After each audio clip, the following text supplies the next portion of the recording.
Al, today we're going to get out of our comfort zone. We're going to talk about failure and the importance of failure. Man, what a ride 2025 has been in our card hobby. I watched a video from a guy that I've been watching for probably going almost 6 years on YouTube.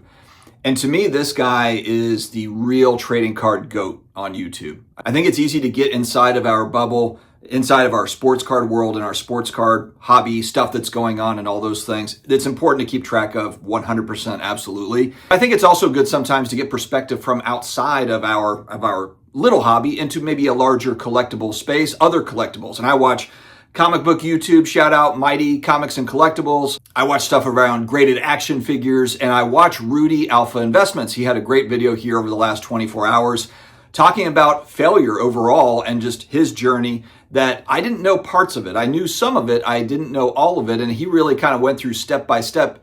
And I think as we're going into 2026, it's really important. It's kind of a weird time economically. Some people thriving, others not so much.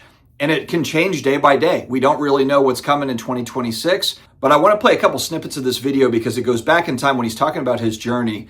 The one big financial crisis that I remember that I went through was of course the 2008-2009 subprime mortgage crash. And we saw stocks, I mean the Dow went down to I think like 6,500 or something. Unbelievably low when you think about where it is today.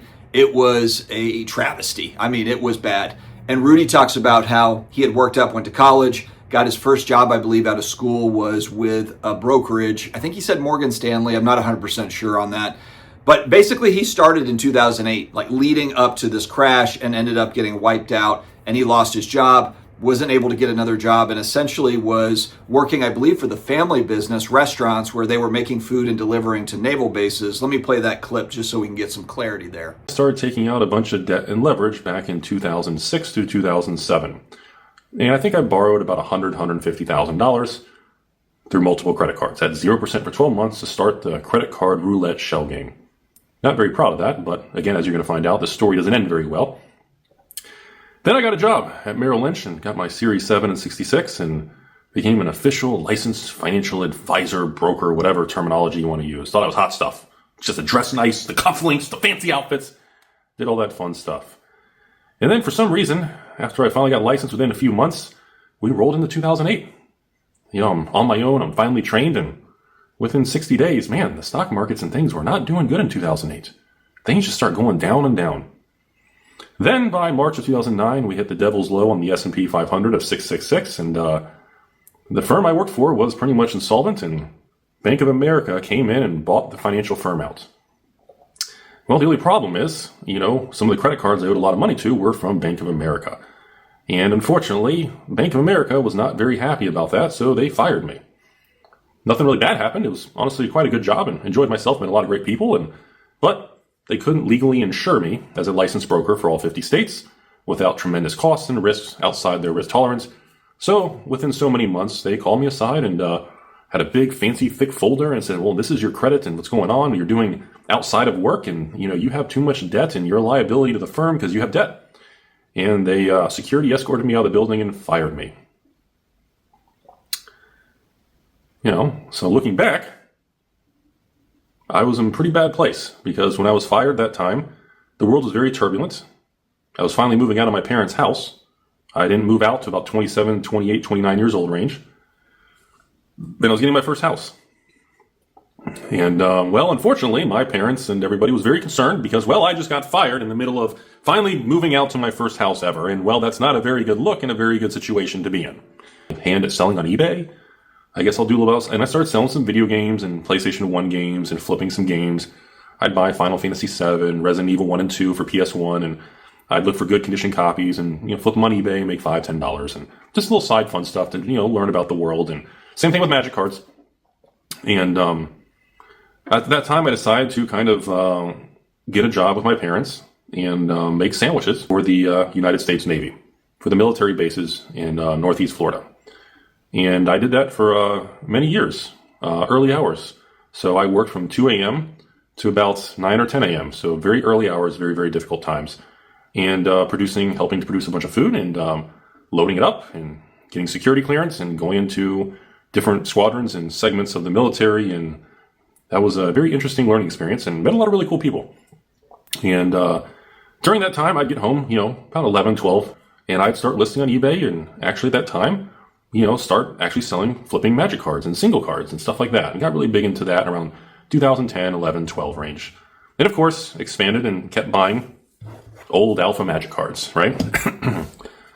And it took me many years to get over the situation of being fired from what I thought was my dream job and having a career in the financial world. That was a very devastating blow. And I tried to get some other jobs, utility companies, energy, oil trading firms, even things like Fidelity. I tried to get a lot of jobs, and for some reason, nobody would hire me. For those that don't know Rudy, Alpha Investments, he's built this empire, the sealed product empire. My name is Florida. You're watching Rudy on a YouTube channel called Alpha Investments. One man's journey into a life that people thought was impossible, people thought was stupid. Just buy the S&P, right? Cut. Do it again. Do it again. Folks, Florida, Rudy, Alpha Investments. There you go. The reason we're starting off today with this camera at this location in this scene, mostly because I want to show off my card shop chair. Very professional YouTube channel, but no, in reality, Mostly made up of sealed Magic the Gathering, sealed Pokemon cards. We're talking tens of millions of dollars of inventory. He's run a business. He's had distribution from these companies for a long period of time, way before it was cool. And he's always been buying it when nobody else wanted it. Of course, what have we seen now kind of in the last 2, 3, 4, 5 years is a big boom in Pokemon cards and in Magic the Gathering. Magic the Gathering, not as much as Pokemon, but it's still done really well if you're kind of looking at it historically over time. And he has set up a business. He's been on YouTube for about 10 years, 10, 11 years, I believe. So he was an early adopter, getting on, making videos. So this guy is the OG. He is the trading card GOAT as far as I'm concerned. He was in it long before it was cool, had a vision, had a passion, and just followed his passion. There's a lot to be said for that, especially when you consider the trajectory of where he was going and the failure that he faced, that failure. When you look at, man, you went to school all this time, you graduate, you get that job, you're starting this career, you're all excited about it, and then it completely fails. He mentions he's not able to get another job at Fidelity, he's trying to interview at these other places. I mean, now what? Many of us are faced with this, but I think it's interesting and something I've got to remind myself of it too. We act surprised when life isn't fair sometimes. We act surprised when life punches us in the face as if we haven't been told, or at least I hope that we've all been told. I remember my parents used to always say whenever I had a complaint about something at school or whatever it was, you know what, son? Life is not fair. It's not always going to go your way. I've been told that for my entire life from my parents, and probably for the better, probably for the good, because you have to just wrap your head around that. Life is not fair. It isn't. It's not going to go your way. Sometimes things will go your way. Sometimes they won't go your way. But managing expectations, whether that be in relationships, whether that be in business, whether it be in your work life, whatever that is incredibly important to leading a happy life, in my opinion. This is something I've got to work at, and I try to remind myself of at all times. We're human beings with emotions and feelings. So of course, those things are going to come out. Of course, we're not robots and we're going to have feelings about it. But when we look out into the world, and whether it's mainstream news, any sort of news, any sort of media, for the most part, what gets all the attention?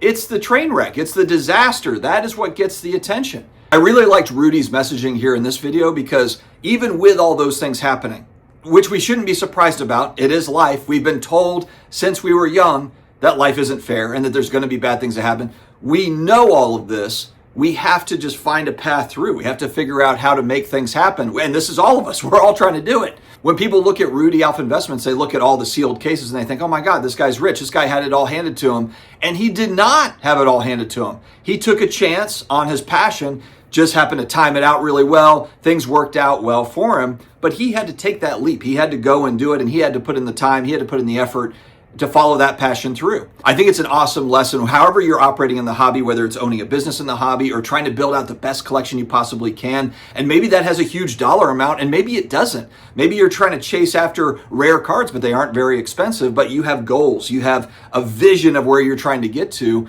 It's all kind of the same thinking though. We can all get stuck in our head of like, I'm never going to find that card. I'm never going to get this. This is never going to work out. And really, that thinking is a self-fulfilling prophecy. You're right. If you think it won't happen, it definitely won't happen. 100% won't happen if you think that it won't happen. If you're not going to build that collection, you're not going to build the business, you're not going to do all those things, you're not going to find your soulmate or whatever. Do we have an Uncle Rico clip we could throw in there?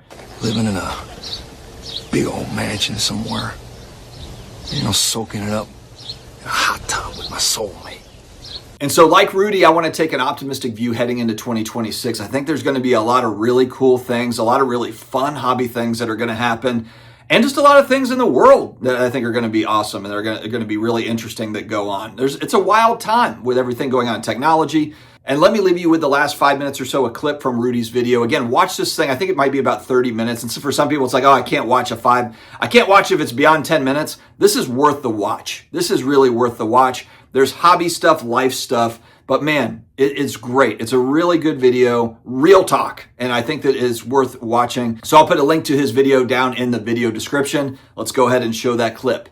I was a mechanic that went back to school to try to do financial stuff who got fired in the first beginning years. 08 crashed. I was in debt and had nothing. I lost my job. I didn't move out of my parents till 30 years old. And I want you to understand, I don't care if you're a plumber, you're a school teacher or anything. If you play the long game, it will work out. I assure you, even if it doesn't feel like it. It's not always supposed to feel like it's supposed to work out, but it does. And that's the weird part.